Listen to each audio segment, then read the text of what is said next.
On the first day of school, she was nervous for some reason.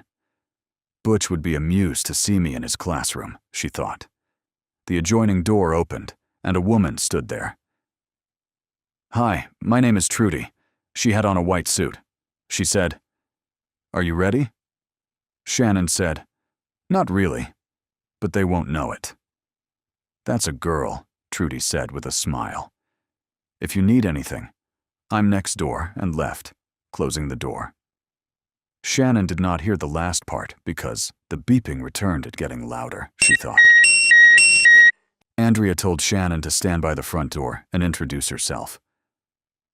"Make sure you shake hands and ask names," she insisted. Andrea claimed, "Kids don't care how much you know until they know how much you care." She claimed contact with each student is vital to classroom management. It keeps them from being invisible to the teacher or trying to be inconspicuous. Shannon did as suggest. The summer session had started, and the bell had rung.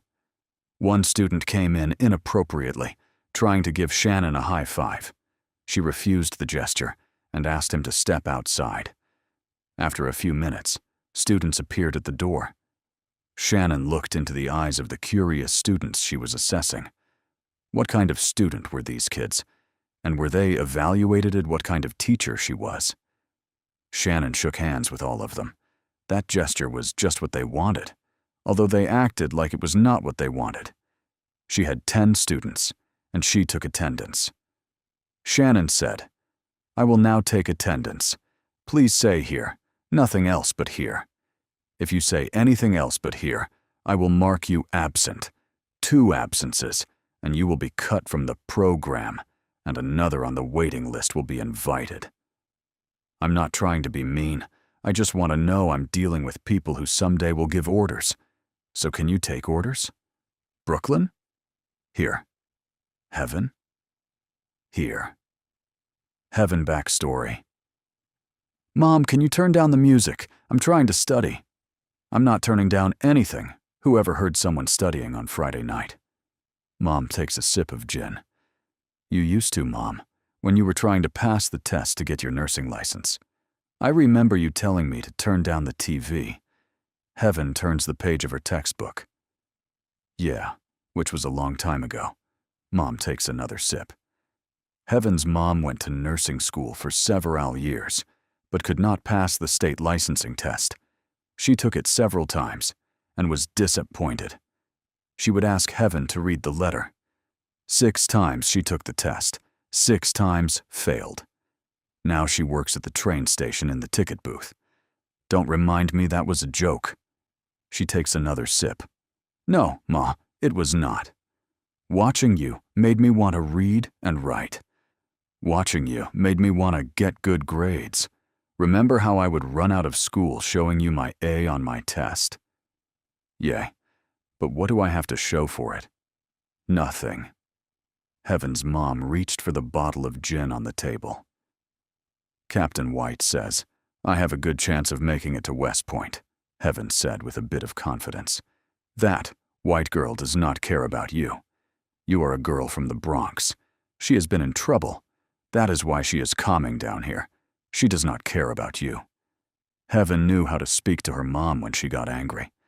She measured each word carefully, and with a soft voice, she began.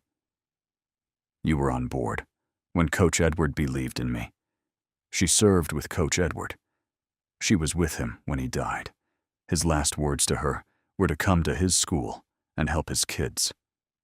Heaven's mother lowers her head, she said. "He was a great man. I did not know she knew him." Heaven saw her mother's words get softer. "Mom, you are the reason I want to try. Who taught me to read?" "You did." "Who taught me never to give up?" "You did."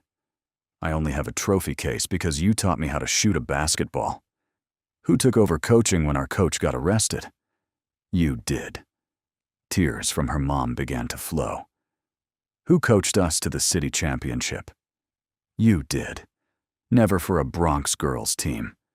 We played against the top schools in the state of New York, St. Joe's, and all the big high schools.